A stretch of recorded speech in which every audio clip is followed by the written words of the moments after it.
The light from my flashlight died right as I noticed the sap. It was oozing from a fresh gouge in the oak trunk, shaped like a narrow arrow pointing down into the dark sinkhole. I was trembling in the damp air, unable to look away from the deep wooden mark cut 8 inches deep into the tree. That was when I heard it. A ragged, heavy breath coming from the brush, exactly 6 feet behind me. It matched the rhythm of my own lungs, stopping whenever I held my breath. I realized then that the trail markers had not been put there to help people find their way through the forest. They were meant to guide someone down here to it.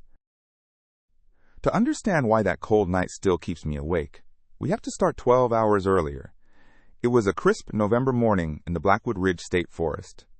I am 34 years old, a land surveyor by trade, and I have hiked those mountain paths for nearly a decade. Official park markers are familiar to me. In this district, the Forest Service uses standard blue paint rectangles, precisely 2 inches wide by 6 inches long. They are placed at eye level every 100 yards. I knew the map of Blackwood Ridge by heart. So when I reached the northern ridge line and spotted a bright yellow plastic ribbon tied around a birch branch, I did not think much of it. I assumed a maintenance crew had marked a fallen tree or a new bypass route. The autumn sun was low, casting long shadows through the bare timber. The ground was thick with dry oak leaves that crunched loudly under my heavy boots. I took out my brass pocket compass, checked my bearing, and adjusted my backpack. The temperature was dropping quickly, but I had 4 hours of daylight left. The main trail curved sharply west toward the parking area.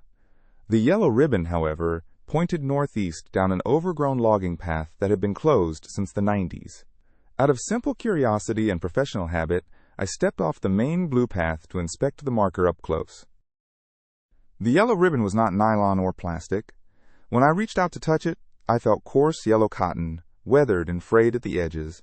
It had been tied in a tight double knot. 10 yards further down the old logging trail, another yellow marker caught my eye. This one was different. It was a square piece of painted metal, nailed directly into the bark of a mature hemlock tree. I walked toward it, my boots sinking into the wet mud. The paint on the square was fresh, bright yellow, and completely dry to the touch. But there were no boot prints in the damp earth beneath the tree, no tire tracks from Park Service vehicles, nothing at all. I continued along the path, expecting to hit a clearing or a newly constructed footbridge. Instead, the trees grew denser, their interlaced branches blocking the fading sunlight. The markers appeared every 30 yards now, but their form kept changing. First a cloth ribbon, then a metal plate, then 3 yellow stripes painted onto a granite boulder. Whoever placed them was changing materials, yet the yellow shade remained identical. It was a harsh, industrial yellow, like caution tape. I paused to check my compass, but when I unclipped my leather pouch, my hand felt empty. The pouch was unzipped. My pocket compass was gone. I must have dropped it a mile back when I adjusted my backpack straps. Losing my compass made me uneasy, but I knew the general terrain. I decided to turn around and head back to the marked blue trail. I turned on my heel, looking for the yellow stripes on the granite boulder I had passed just 2 minutes earlier. It was gone. I stepped closer to where the boulder stood. The stone was there, but the yellow paint was completely absent. In its place was a deep, raw notch freshly carved into the stone surface. White stone powder rested at the base of the rock, completely undisturbed by the wind. A cold sensation crept down my spine. The trail was not guiding me back. It was actively altering itself behind my back. I quickened my pace, following the carved notches in reverse to reach the main path. The air grew noticeably colder, carrying the heavy scent of crushed, damp pine needles. Every 40 paces, another carved notch appeared on the tree trunks. But as I walked, I realized the height of the marks was changing. The first notch was at eye level, around 5 feet high. The next was 6 feet up. By the time I reached the 5th tree, the cut mark was nearly 8 feet off the ground. No ranger would ever cut a trail blaze that high. To carve wood at that height required either a ladder or immense physical height. I stopped in my tracks. Hanging directly below the 8-foot carved notch on a thick pine was a small brass object. It was swinging gently on a leather strap. My lost pocket compass. It was pinned to the trunk by a heavy 9-inch railroad spike driven deep into the sapwood.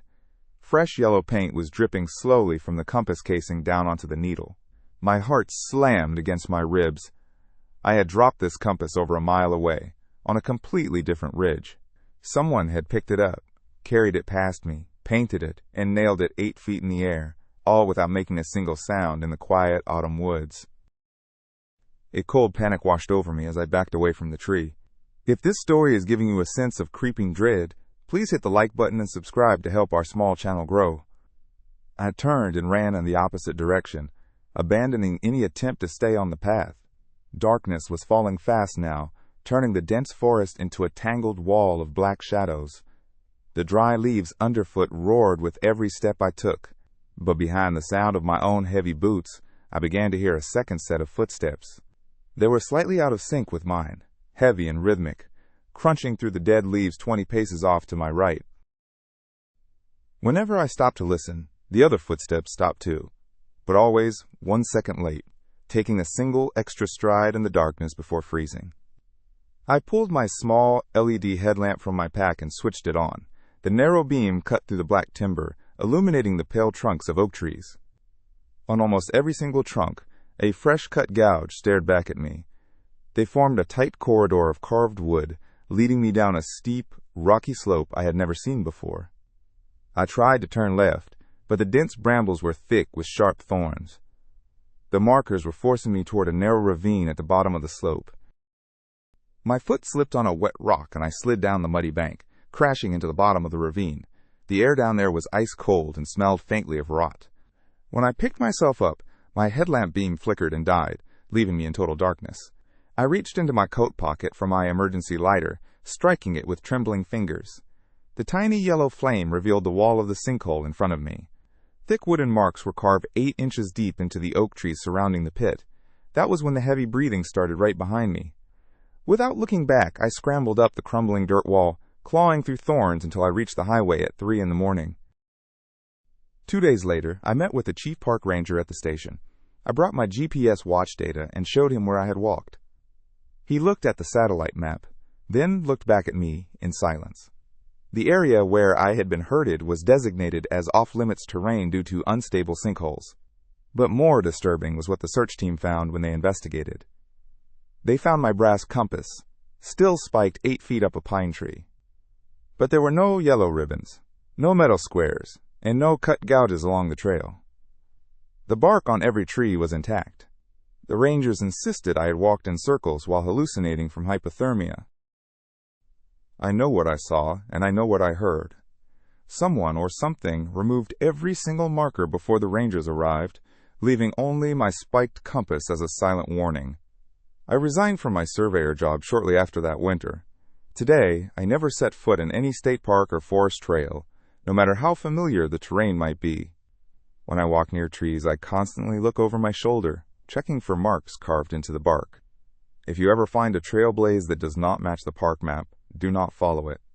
Subscribe to the channel for more unsettling stories, and share your own strange forest encounters in the comments below.